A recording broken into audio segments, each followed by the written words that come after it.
আজকে মঙ্গলপুর নতুন বাজারে আপনারা প্রত্যেকটা মানুষ আমরা জানি রোদের তাপমাত্রা এতটাই বেলা হয়ে গেলে আমরা বেরোতে পারি না।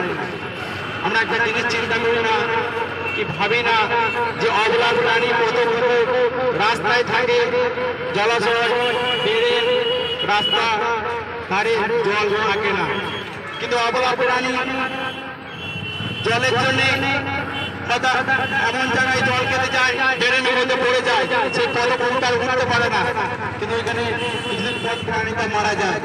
তাই প্রত্যেকটা ভাইকে অনুরোধ করছি, দোকান ও বাড়ির সামনে যদি আপনারা একটু যদি জল রেখে দেন তাহলে অবলা প্রাণীটা বেঁচে যাবে। আমরা প্রত্যেকটা মানুষ রোদের এতটাই তাপমাত্রা, আমরা একটু বেলা হলে 10টা যদি বাজে আমরা একটা এমন জায়গায় থাকি সেখানে কোনো রোদ থাকে না, ঘরের ভেতরে ছিয়ায়, কিন্তু রাস্তার পদক্ষেপ রাস্তার মধ্যে ছুটে বেড়ায়। আপনারা এই গরমে দোকানের সামনে ও বাড়ির সামনে দয়া করে একটু অবলা প্রাণীর জন্য সামনে একটু জল রাখবেন, যেন প্রাণীটা খেয়ে একটু বেঁচে থাকে। কিন্তু অবলা প্রাণী দুর্বল প্রাণী কিছু বলতে পারে না। আমরা যদি সারাদিন প্রাণীকে খাবার প্রাণীটা বলবে না আমাকে যে আপনি আমাকে খাবার দিলেন না কেন, প্রাণীটা আমাকে বলতে পারবে না।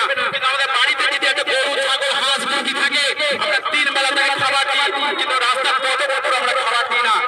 তাই প্রত্যেক ভাই বোনেরা বলছি এই অবলা প্রাণীগুলো একটু ভালো, এদের দেখার মতো কেউ নাই। আমরা যদি নিজেরা যদি একটু একটু করে দায়িত্ব নিয়ে অবলা প্রাণীর পাশে দিতে থাকি, একটু খাবার ও বাড়ির সামনে ও দোকানের সামনে যদি জল দিয়ে রাখি তাহলে প্রাণীটা বেঁচে যাবে।